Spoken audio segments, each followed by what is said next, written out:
So I'm just going to go ahead. It's 5 after. Get us started here. I'm Nikki Mizaka with Little Cities of Black Diamonds. Thank everybody who's here for coming. I really appreciate it. And we're just here to share our own migration stories with folks today, and how we came to the area. So there aren't like a ton of rules. I'm going to give everybody, 10 minutes of space to tell their stories.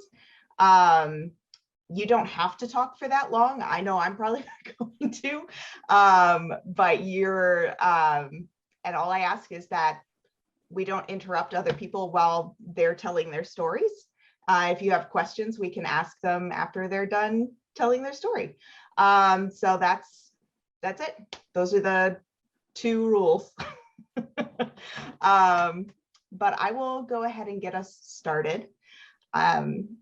Just briefly here. So my family didn't come down to Southeast Ohio until the 60s. My grandfather got a job down at Ohio University working on the very first computers. And he and my grandmother both worked for the university. And before that, my dad's side of the family came here from northern and southern Italy. My grandma came from Bari, and my grandfather came from Aquila. And they were both babies when they came over. And the Irish side of the family, the Cashmans came here in about the 1920s from Ireland, and the Dunphys have actually been here since the 1600s. Since there's a little English over on that side, Kelly and I are actually related by the same dude in the Revolutionary War.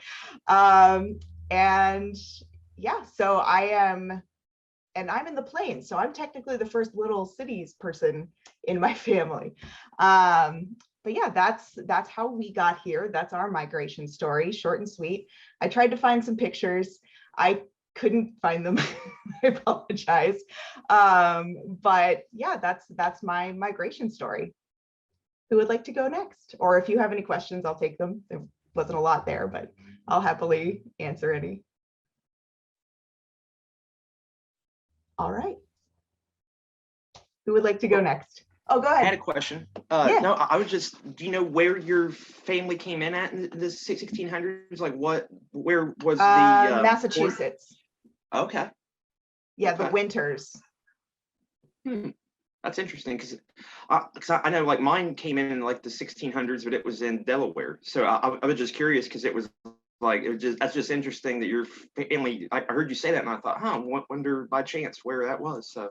Well, that was a surprise to us because my sister hired a genealogist for my parents for Christmas one year. And we thought that the earliest any of our relatives have been here was like 1910, 1920. And that ended up being a very surprising, not the case. So. Yeah, that's way off. I mean, yep, like a whole way different off. story from what, yeah. Wow. All right, great. Who would like to go next? I guess I can, since I was already talking. I had the question, so I guess. So I kind of mentioned this with the story swap that you did for your thesis, but I'll go into it again because it's kind of, it's a little bit different, and I can talk about different aspects of it, I guess, too.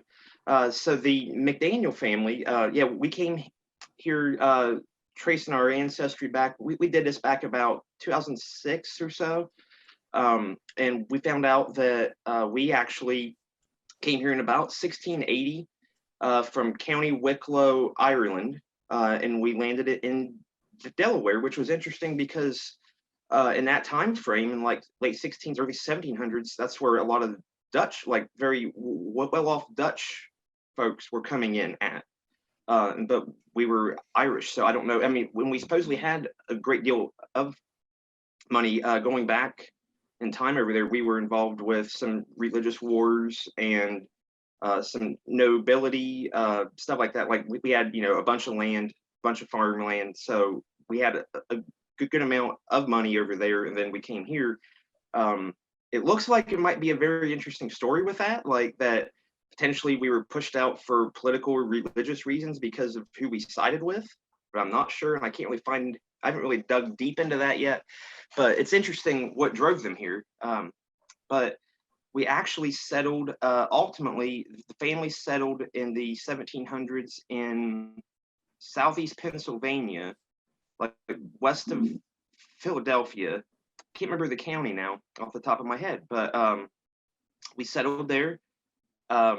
Actually, I found records where we actually owned quite a number of slaves in that time frame. So like mid 1700s, when it was still legal practice up here in the north. But it was right on the Maryland and Pennsylvania border, is where it was too. So it was, right in a very gray area, or what would become a gray area, and being able to own slaves. Not that it was any positive spin on it, but supposedly I did find, which was very interesting though, insight into the family, where a local, I don't know if it was a newspaper or just somebody had written something about the family, saying that we treated our slaves like people, like family. And I believe after I forget what person that was, passed away, they were actually all free. So it's kind of an interesting story, because it's a little bit different than like the average, slaveholding family that I've talked with other people that have ancestors that, were involved with that. So I thought that was kind of interesting, the way that they viewed it. But unfortunately, that's the thing. Our whole family, like, we can't really sugarcoat it, because we've had bad things happen, or been a part of bad things like slavery. We're also part of the French and Indian War, and one guy, he actually was nicknamed Indian William McDaniel, because he was so good at essentially finding and killing Native Americans. So that is not something I'm proud of either, by any stretch of the imagination. So we were very early on. We were very confrontational, obviously, in Ireland and here. Ultimately, though, something happened in the first half of the 1800s, where I found records of same names, families, roughly the same ages, same kids' names, like all 7 kids or eight kids had the same name. All of that, but some records show them, some of them coming to Ohio in Athens County in 1840. Some have them going to Tennessee, but we have records of them going to Ohio, and obviously being here, because all of us have been here since, and people can remember, in the family, my grandparents could remember their grandparents, and such. So it's interesting how that happened. I can't ever really trace anything down into Tennessee other than like right after it happened. And some of the kids were put up for adoption, supposedly, in Pennsylvania before they made that move. So it's, I don't know. I spent, when I was in college, I actually wrote something about it. And I dug into all kinds of things, and I emailed some people over there with the Historical Society. It might have been Bedford County, I'm not sure now that I'm saying that, because I can remember emailing with them, but they had no record of like things either. So it's very interesting how it just kind of vanishes for a time. But then we ultimately came here, and we lost the money we had. So we just, the couple families that came here to Southeast Ohio, ultimately settled in Benton County and had small farms.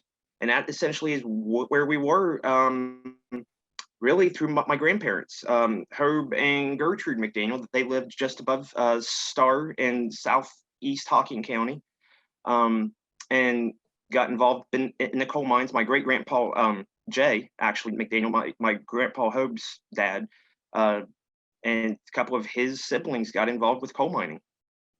They very small scale, but they actually did rent pieces of land essentially to mine from Sunday Creek Coal Company, which I didn't know that until just a couple of years ago. On the Hocking it's around the Hocking, Benton, and Athens, like Tri-County area there, right off the State Route 56 is where they seem to have most of their mines. But so coal mining, has been a part of my family, and that's what got me involved with the little cities group, because it was just, it was something we haven't, we didn't come from that in Europe or in England or Ireland. We weren't part of that. We weren't part of the story we often hear, where people migrated from coal mining families over there to here. We had a completely different story in that aspect.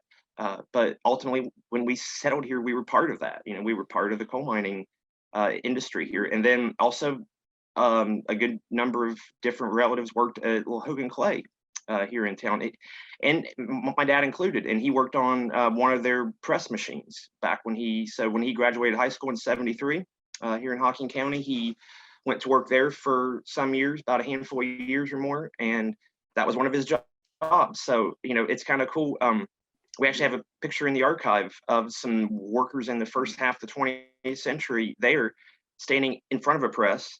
And I showed my dad that a year or two ago, and he's like, "Yeah, I remember I worked on something that looked almost the same thing." And he said it might be the same machine that they just kept up on, like he wasn't sure, but he thought it was kind of neat that, because I was explaining to him too, how, as we all know and have seen this week too, the clay industry was really important here too. So he was a part of that. Even though it wasn't a long part of his life, he was still something that I could say that my dad was part of. And I think that's kind of cool. So, we've had our hand in all of that kind of history around here. But then my mom's side, that's a whole nother story, but I'll just share this, the McDaniel side for this time. But yeah, I'm just really proud to be a part of, and to have that history in, in good and bad, like we had our hand in a lot of different moments, in American history and Irish history, it sounds. And that's something I want to hopefully go to Ireland someday and explore. The actual towns where we know that they once owned land at or were once at. So, but that's my story. Thank you, Tyler. That's awesome. Did anybody have any questions for Tyler? I don't know. There's a lot there. I hope you get a chance to go to Ireland and check it out. One, because Ireland's awesome. B, the history is great too. Yeah. Okay. All right, wonderful. Who would like to go next?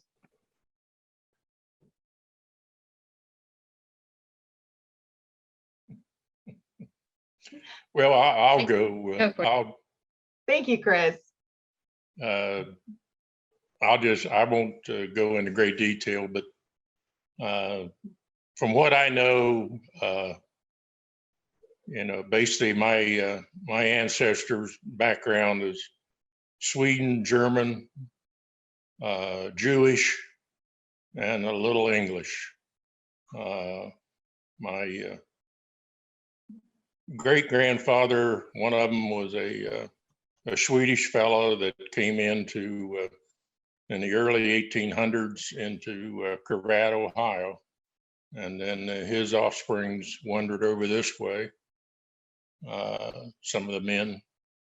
And also on my father's side, the Wilson bunch were, the best I can find out, were English that early settlers in Virginia, and then they wandered over into Ohio in the very early 1800s, like 1812 and so forth. And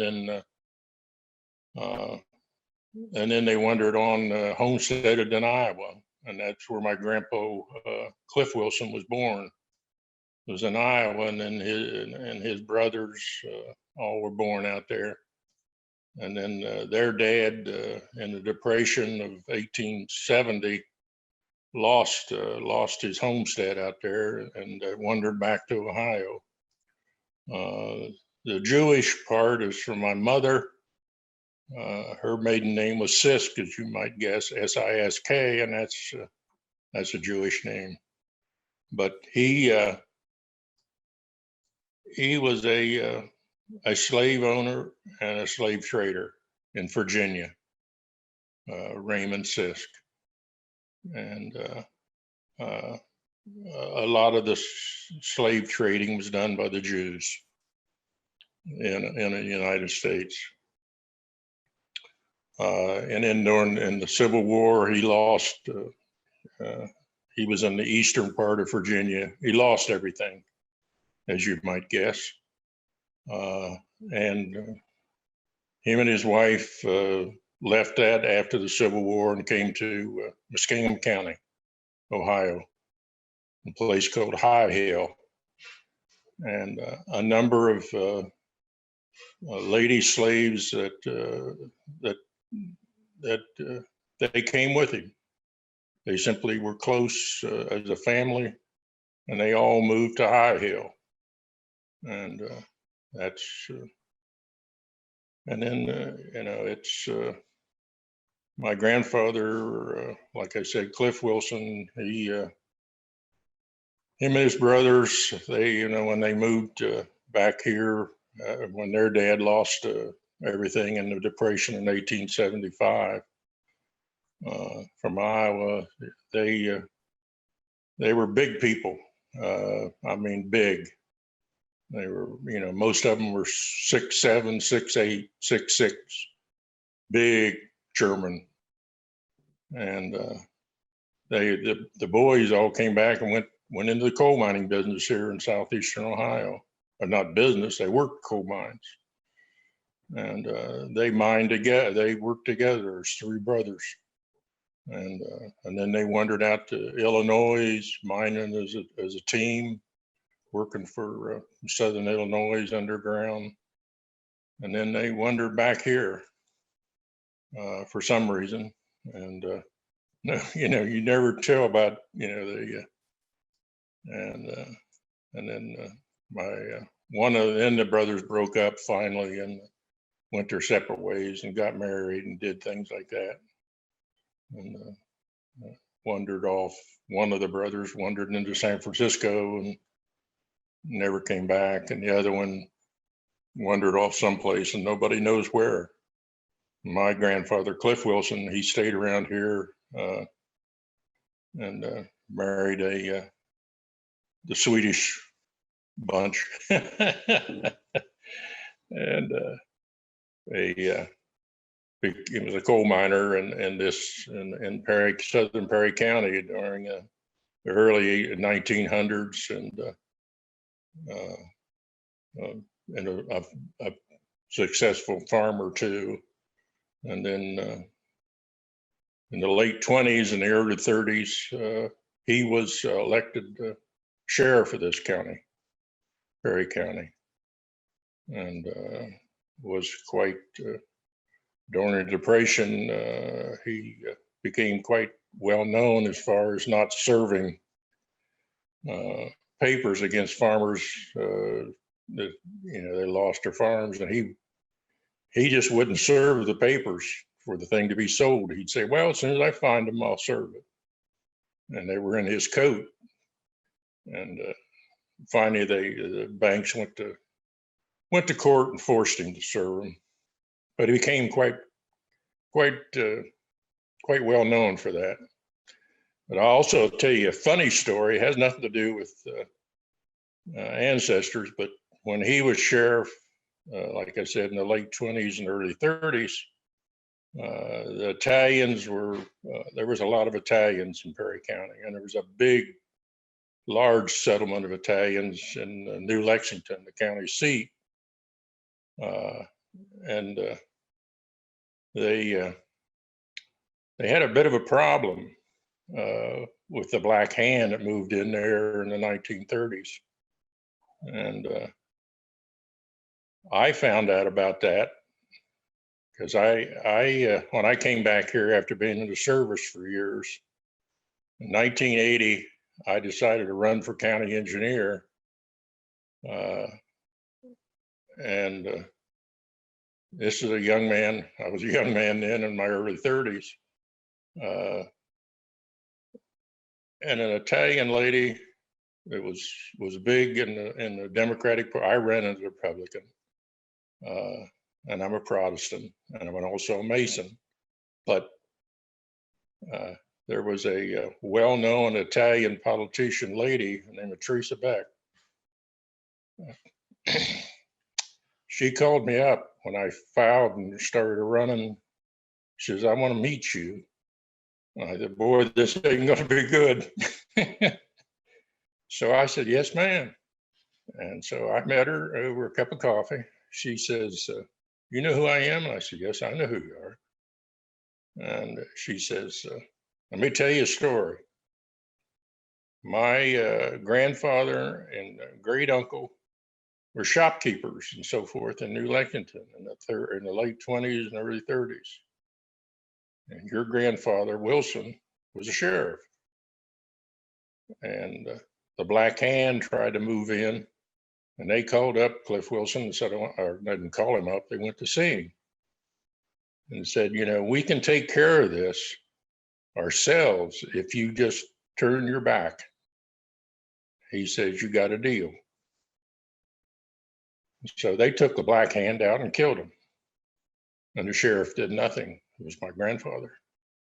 And Teresa said, ever since then, my grandfather and my great uncle always told all the Italians, if there's a Wilson ever run for office, you support him. And we've always done that. And that's, I said, well, I thank you.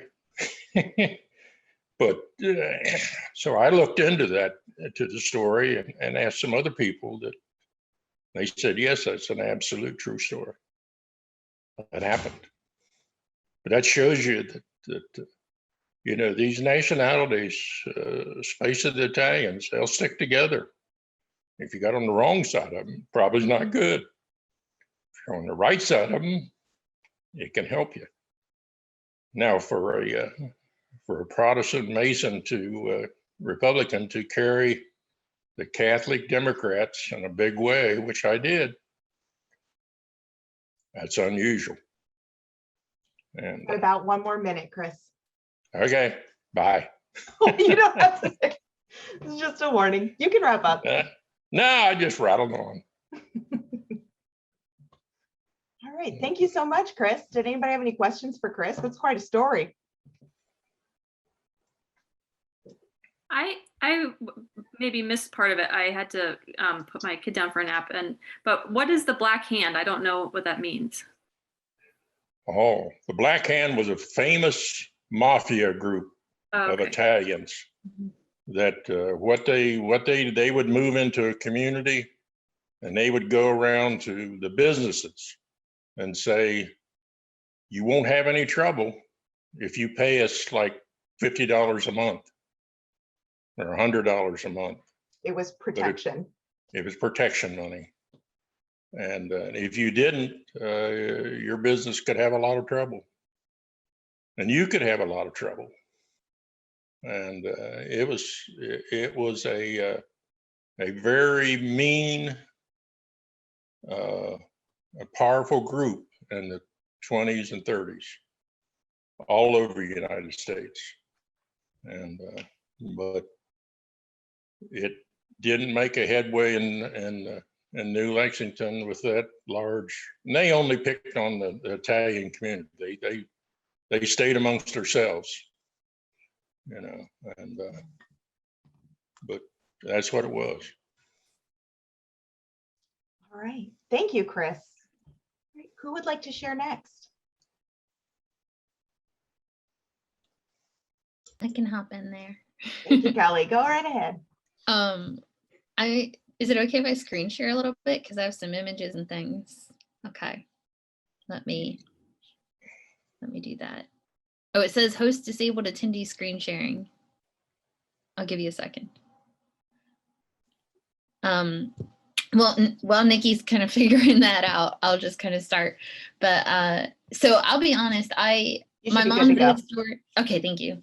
As you all know, my mom's a historian, which I think by nature means that I had to hate history growing up. It's, you know, anything that you're always around, you know, you kind of want to break free from. And it wasn't until like I always knew we had this really long family history and that she'd done a lot of genealogical research, but it wasn't until I watched Outlander as an adult that I started actually caring a little bit. So I kind of joke that it took a lot of sex and sword fights for me to start caring about my ancestry. But I guess what really got me about that show was just thinking about the parallel lives, you know, and about who were my ancestors really, you know, what did they care about? You know, what were the days that they just wanted to give up, and what were the days that they just were flooded with love, you know, and like what were all these events? So I started kind of setting out and trying to track down those stories. So I will screen share out just a little bit, but bear with me here, it's a mess. So this is the document that I have been using for years now to, I'll minimize this, to kind of track our family's history, and it's a spreadsheet, you know, and at the bottom or on the left side is me and my brother and my siblings. And I just started moving up, you know, and each time I move over a cell, you know, I break it down and we start seeing, you know, what's that line. And it goes down and down and down and it narrows, you know, as you go out. And for each generation, I put numbers up here. This is like my counter of how many people would be in that generation for me, you know, if I had all the names, if I had all the information. And, you know, you don't think about how fast it grows, because if you get back here, that's more. Yeah. And what's interesting to me about some of these numbers is this is more people than were alive on the planet at that time. But the reason the number is so high is because they're duplicates, you know. So like everybody, if you go back far enough, we're all kind of inbred, you know. We just are okay with it if there's enough time removed. But one of the things that I like about this sheet is that if I zoom out really far where you can't read it anymore, but you can just see the cells, you can see which lines I figured out back a pretty long ways, you know. Some of these we got way back there, and which ones the lines drop off really early. Like up in here, you can see there's almost nothing. And that's because that's my dad's family. And my dad's family was poor, and my mom's family was rich. And when you're rich, you get documentation. And then down here, you get my grandma's side of my mom's family where they were poor again. And so it's interesting just as a visual to me, what I can tell about these lines. The other thing I kind of learned looking at this visual is that I always lose the women's lines because our lineage is patriarchal, you know, our documentation works that way. And so it's a lot harder to find who my ancestors who were women were than my ancestors who were men. And that's just kind of the way of it. But I'm not going to walk you all through a spreadsheet today, don't worry. But I did want to share some of my favorite lines, I guess, that I managed to trace, you know. So I'll kind of start with my dad's family there. Let's see if I got some pictures broken out. So this is my dad's family, and a lot of you know my dad personally, Roger Blosser. That's him right there. You can always find him first because his ears stick out the most in all the pictures. And this is him and his huge family with his parents and all of his siblings. My dad was the youngest of 11, and his father was a coal miner and a moonshiner. And his mother took care of all those kids, and she actually would have had 13. She had a couple miscarriages before my dad. So they're a huge family, and they always lived a kind of humble life. They lived in Perry County near New Straitsville. A lot of them lived there their whole lives, you know. My dad left, he went all the way over to Santoy and then back to New Straitsville again. So that's kind of his immediate family story. On his side, a lot of my uncles went to war. I've got there's a real good picture in here. Sorry, I'm clicking. There we go. That's my Uncle Francis's enlistment group. So these were the men in our area, you know, who he went to war with. And I've always really liked that photo because it really it just reminds me of the individualism of the lives of the people that went through that experience. I never really knew my Uncle Francis well enough to get his stories, but a lot of my father's older siblings went to war, and one story that always broke my heart, because my dad was, so he was the youngest. His brother, I think it was Homer. Gosh, I'm losing track of which brother, but basically was about 10 years older than him. And my dad was born in 44, and his older brothers, was 20 years older than him, but his older brother went to World War II when my dad was, actually several of them went to World War II when my dad was real young. And then I'm trying to piece together the story, sorry. No, it must have been Korea he was talking about. But anyways, one of his older brothers went to war when he was a little kid. And they were close before his brother went to war. And I remember he told me that he didn't know when his brother was coming back, but he was sitting out in the yard one day, and there he was, he showed up, he's coming home, and he's, there in his uniform, and he sat down, and this was someone who my dad really looked up to, and they sat and chatted. And then, his brother went back in the house, and dad said he cried because he felt like that wasn't my brother. Like that wasn't the guy I remember. And I just thought about, hearing that story from a little kid's perspective is really something. Because he didn't understand the realities of what his brother had been through, but he understood that the man that left and the man who came back weren't the same. So that's my dad's family. Most of my dad's family I don't know a ton about, but one of the family controversies for years was there's a part of the line that we weren't supposed to ask about. And my dad's sisters were particularly adamant that we weren't supposed to go digging there. So of course, my mom, being how she is, she went digging. And the reason for that was, if I pull that wonderful spreadsheet back up, it's the Norman line. And the Normans, they're an old family that lived in the New Straitsville area, actually over toward Payne's Crossing, way back to our earliest records.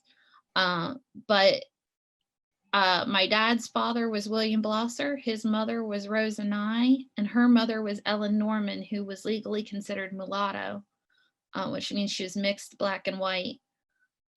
Her parents, and I actually have a picture of Rosa here, I'll show you. That's Rosa Nye. So she's my dad's father's mother. I love that. That whole family loves their cars. It doesn't surprise me they were taking pictures in front of their cars even back then. And then her family, so this is Charles Blosser, her father, but he married Ellen Norman.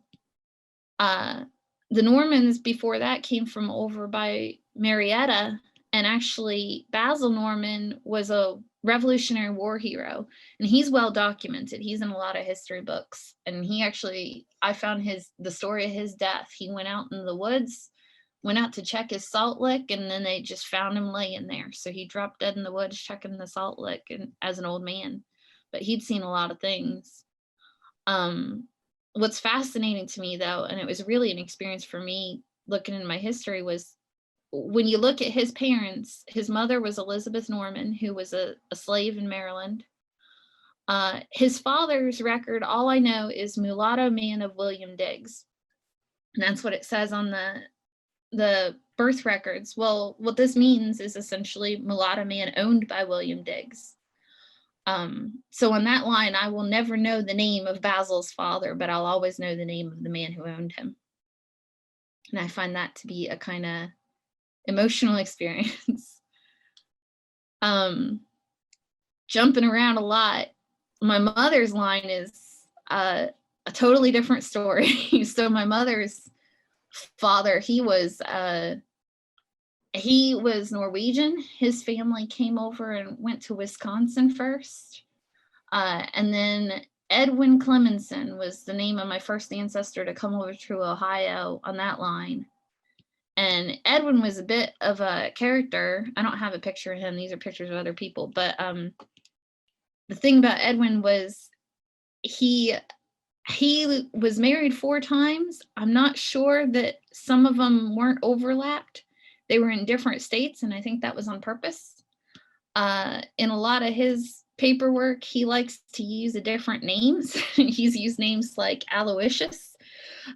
He's got forged documents all over the place we found for Edwin. So that's kind of how my grandpa's lineage was. And my grandpa, if you knew my grandpa firsthand, that's not surprising either, because he was he was a little inclined to secrecy himself. He raised a secret family his whole life. He had 2 families, and one was official and the other not so much so. His mother was, or no, his grandmother, I remember, no, it was his mother. She committed suicide, I remember, in her death certificate from the 30s. She hung herself over the bathtub.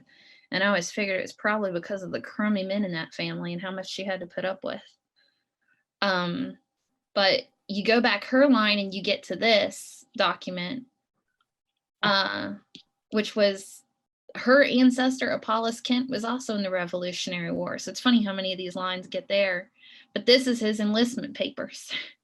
So at the time, recruiters would go around to different towns and they'd get people to sign up. And this is the paper he signed his name to say that he would join the Revolutionary War.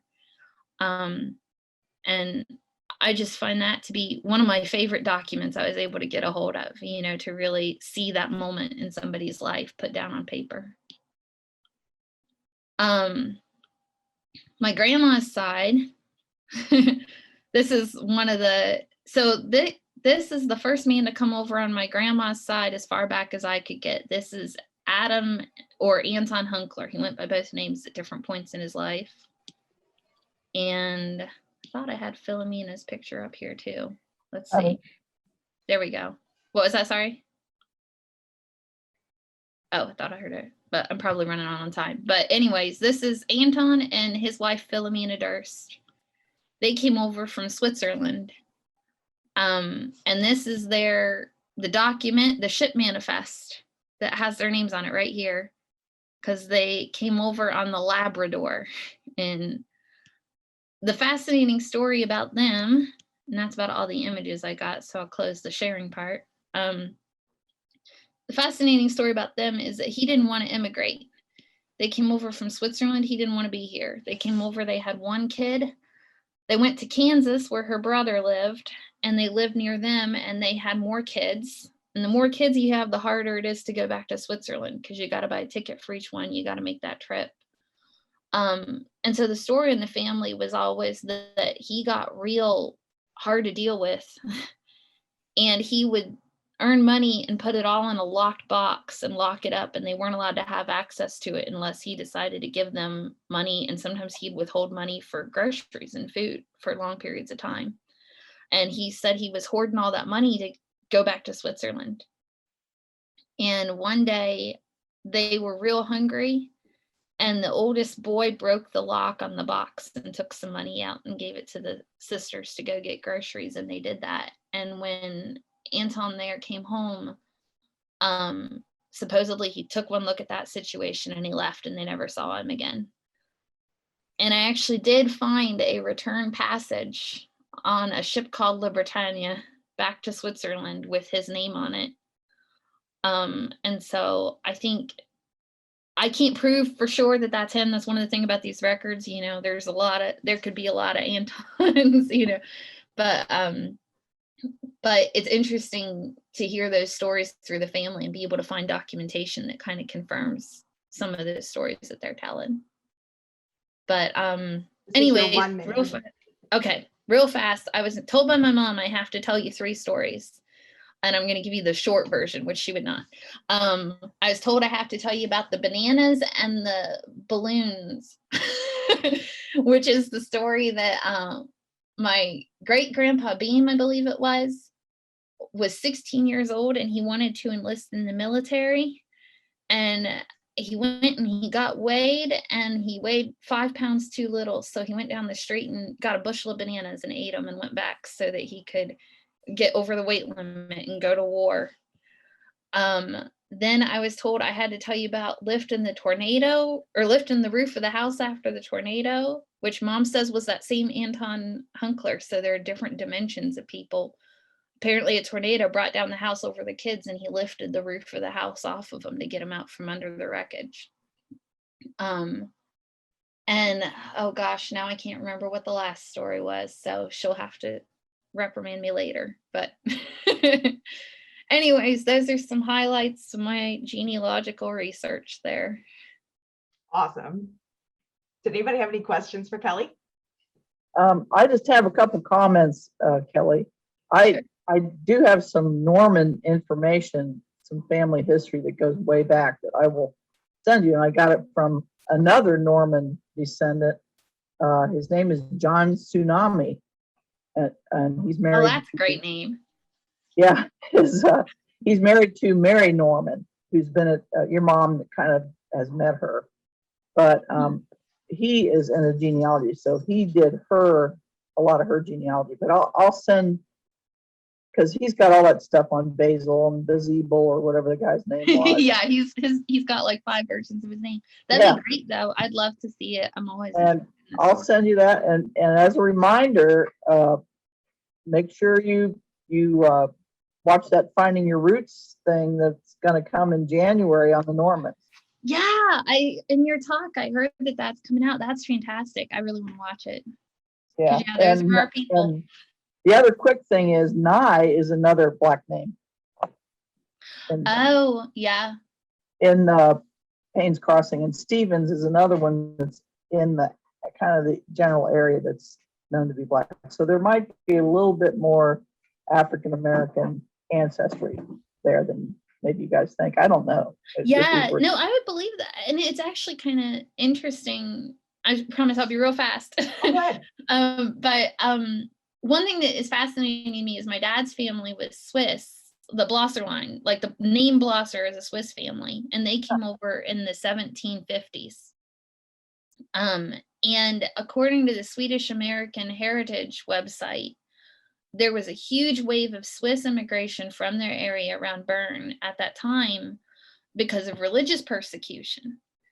And the people that migrated over are the same group that eventually became the Amish in the US. And my dad's family has always had some really interesting ideas that I don't hear in other parts of this area. And I always wondered if it was those religious views, because they were, my dad's family, they didn't buy into all this racism, they didn't really care about that. And I think that probably is part of why there was, so much crossover, between the black families of the region and the Blosser family back then. It just was different ways of looking at life. But Interesting. Well, that's really cool. I'll have to pick your brains on that. I'd love it. Yep, I'll send it to you here shortly. Great. Would anyone else like to share their family history or how their own personal migration story of how they came to Southeast Ohio? I can very briefly say mine. It's very different because I'm a very recent immigrant myself. I guess I don't know if I'm a first gen or, well, anyway, so I'm originally from Albania in the Balkans, and I grew up there. I was born in 1979, which means it's when Albania was still communist. And I lived there. I grew up during communism, and I also experienced the transition of the 90s, the fall of Berlin Wall. And then I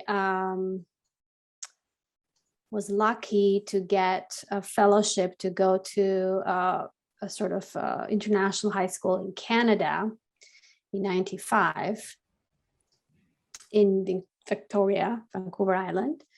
So I was there for 2 years. And then after that, I went to college in Trent University, also in Canada. Then I went to applied for a different master's program. I went to New York, the New School, for MA, PhD. And then, so I lived in New York for 12 years. And then I went to California for 2 years for a postdoc. And then after that, I got a job at Ohio University in 2014. So I moved to Ohio. I lived in Athens for 6 years, and now I'm in Columbus, but I still work for OU. And that is my story. That's great. Thank you so much for sharing your story. You're welcome. Would anyone else like to share? I have a question about that story, actually. Yeah, go for it. I'm just curious, did you, growing up, would you have envisioned that journey for yourself? Or what would you have No. thought you would have done? Not at all. I mean, especially because during communism, Albania was very closed off, and it was almost like a crime to travel. You could only leave with having like 100 permissions by the government, and you had like to live in a government business, and only for travel, right, and come back. And actually, I have a story within my family. Earlier in the 70s, two of my grandmother's brothers worked for the military in Albania, and I don't know exactly what happened. I don't know the story, but they went into exile, and they eventually made their way to the United States. One of them was based in New York, one in Texas, and now I didn't know these guys existed at all until the 90s, because it was a story that was completely erased or hidden, because when they left, all their family got persecuted. So like one of them had his own family, and like his sons and wife, basically his sons couldn't go to higher education. It's just a very different system. So I had no image of United States or North America, except that United States was considered a big enemy of Albania. Interestingly, this summer I was doing research at the New York Public Library, and we already know the stories, but in the 1920s and 30s, there was this Albanian migration to the United States, mostly in Boston and New York, but in other parts too, like Cleveland also had some Albanians at that time, a very small population. But the Albanian migrants, the diaspora in the United States, was really involved with Albanian literature and history, and with lobbying President Wilson to lobby for Albania's independence at the time, because Albania was part of the Ottoman Empire, and all these different countries were trying to become independent. So Albanian Americans played this really important role in Albania's independence and national liberation, national awakening, but a lot of them were erased from history because they had said something bad about the communist government. So we know some of these figures, were part of the history that I was taught, but then some of the other ones were completely erased. So anyway, I mean, this is that now after the 90s, everything was opened up and people started bringing back this histories, the silent stories, right? And so that's considered as like the golden age of Albanian literature and writing was in the 1920s and 30s, and a lot of it was from the United States. So it's kind of an interesting parallel, but I didn't know anything about it until the 90s. So anyway, this is to say that I had no image or even like imagination to come here. After the 90s, everyone in Albania wanted to leave. So that was sort of so I did have desires and imagination to go somewhere, but I didn't really know enough about the United States at all. So anyway, so just to say that, yeah, I never had this image. I never had like this as part of my imagination at all. But it is, on the other hand, a lot of the people, like for instance, a lot of my friends in my school are also abroad. So I'm not unique. This is part of my generation. Most of them are in European countries. But like I said, now there is a bigger Albanian diaspora in the United States. So it's not uncommon for someone like me to have this trajectory. But yeah, I definitely would probably not have imagined that as a kid or even a teenager. Thank you. That's excellent. Thank you. That's a really interesting story, and I've never heard anything like that before in my life. So thank you for sharing. You're welcome. All right, great. Did anyone else want to share their story or have a question? Are we trying to wrap up by 1 today? Not really. I didn't really have it's a story swap. They're a little more Okay. loosey goosey. So I don't know if everyone's shared their story already, but I don't really have to go into a big story, but I have a cool picture that I thought might be like a Yeah. nice kind of ending maybe. I actually found a couple of my pictures, so I'm going to share them too. So go ahead. Okay. Well, okay, I'm not good at Zoom. But I'll share my, let's see, how do I do this? Okay. Are you guys seeing this picture? Yeah. Traveler's Restaurant. Mhm. I like this picture because it's Traveler's Restaurant, and I think is kind of symbolic of the traveling that happens and so many, I don't know, families and places and people moving around. But this place is particularly significant to my family history, and this is where my parents met. And it's a restaurant that's in Parkersburg, West Virginia, right across the Ohio River. So not too far away from us here in Southeast Ohio. And this is me and my husband posing for a picture down there a few years ago when we first moved to Athens, Ohio. And this restaurant, my mom worked there as a waitress. This is the inside of the restaurant. And so it looks like, so this was in the 1970s, mid 1970s, I guess she worked there. And it looks, I think, basically unchanged since then. It looks like they just closed up shop around that time, and no one's touched it since then. And it was like a little lunch counter kind of restaurant. And they have the family story that, so my dad worked on the Ohio River on coal barges up and down. He was originally from Kentucky and got a job on the river at some point, and did a lot of traveling up and down the Ohio River to all sorts of places. But he would stop in Parkersburg sometimes and go to this restaurant. And my mom says, it was a red flag right from the beginning, because he'd leave her a dime tip for, he'd buy like a salad, and he'd ask for extra crackers and eat up a whole bunch of free crackers, which is very typical of my father. And so anyways, my mom at the time was, she's originally from Connecticut, and she had come down to this area during the early 1970s, during the Back to the Land movement, where there was a bunch of hippie Northeast people moving down. There was advertisements for cheap land in West Virginia during the time, and so she and her hippie friends bought a piece of property in Wirt County, West Virginia, which is also pretty close to Parkersburg, and set up a farm there. I mean, they were farming. And so anyways, I grew up in Morgantown, West Virginia, and I never thought of myself as being very typically West Virginian, because I'm really jealous of like Kelly's family history there, and like thinking about the different last names and this part of the family and this part of the family, and I just don't have that at all in my family history. I don't know, maybe we're just all travelers or something, or my part of the family, we're all travelers, and it just seems like we stop in different places for not very long time.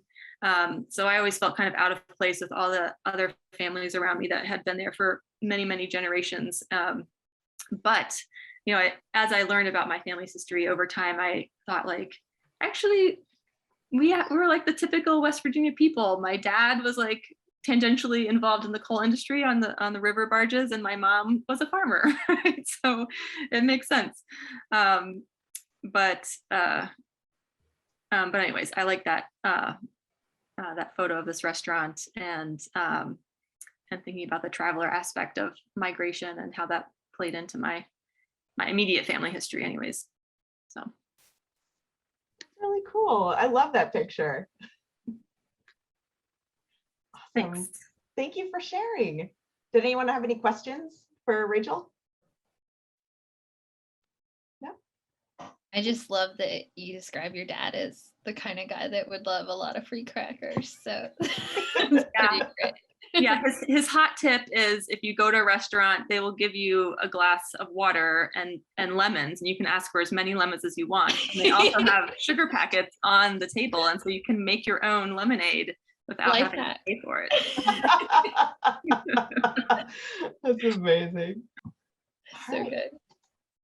Well, if y'all will indulge me for a second, I found a couple pictures that do have to do with the migration theme, because this is what brought my dad down. He was a coal miner. This is him right here, Mr. Mustache right here. He came down here after he graduated from college in the 1980s and worked for AEP down in Meigs. So that's what brought my dad's family down here.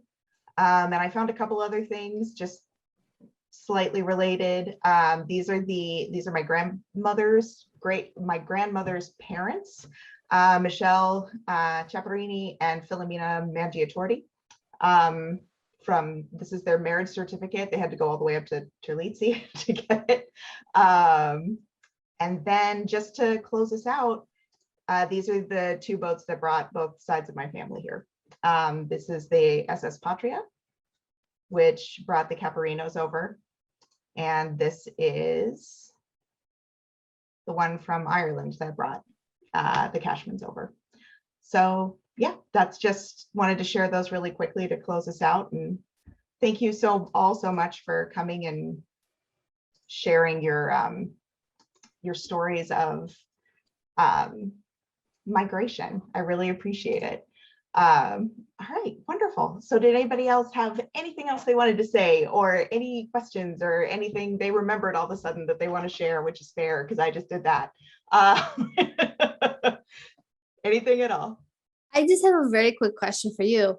Yeah, go So ahead. can you tell me again the years, if you know, of each side of your family that they came to the United States? That's a great question. Range. It doesn't have to be like the exact range. I know that John Cashman came over in the 1870s. Okay. I know my great grandma Filomena came over in like the 1910s. Okay. That's what I wanted to know. For some reason I heard you earlier. I totally misheard you as saying that the Italians came over in the 1600s, and I was going to ask you. Yeah, because my impression is that they came mostly end of 19th century, beginning of 20th century. So that makes more sense. The Irish sort of Englishy side, the Dunphys came over. Not the Dunphys, because the Dunphys were again poor Irish Catholic. So the Parks, there's like this one tiny strain of like slightly richer people past everybody else is a very poor immigrant. We have no idea past when they got here, where they're from really. So that's that one little rich strain of people, like Kelly was saying, the rich people have the records, and everyone else is, very poor. And also the rest of those records are in Italian, so I cannot read them. But yeah, that's I can, if you ever want someone to read them, because one of the things you need to really? know about Albanians is that even though we were closed off, we would get these signals from Italian, because we were across the water, across the Adriatic from Italy. So everyone in Albania speaks Italian. Really? Yes, everyone from TV. That's how I learned it. But anyway, I can if you ever need someone to read your I would love certificates. to. I have a few I can send your way. Thank you. Yeah, you're I welcome. appreciate that. All right. Thank you all so much for coming. I really appreciate you all coming and sharing your personal family migration histories with us today. And that will close out Little Cities of Black Diamonds Week Festival. All Thank right. you. Thank you all.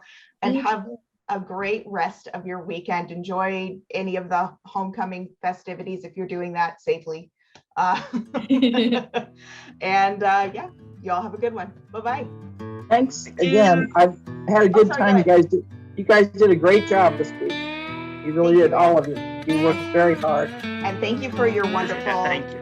Yes, and we have two of our lecturers here, Chris and Ann. Thank you so much for providing this with us this week. We really appreciate it. All right, have a good one. See ya. Bye. Take care, everyone.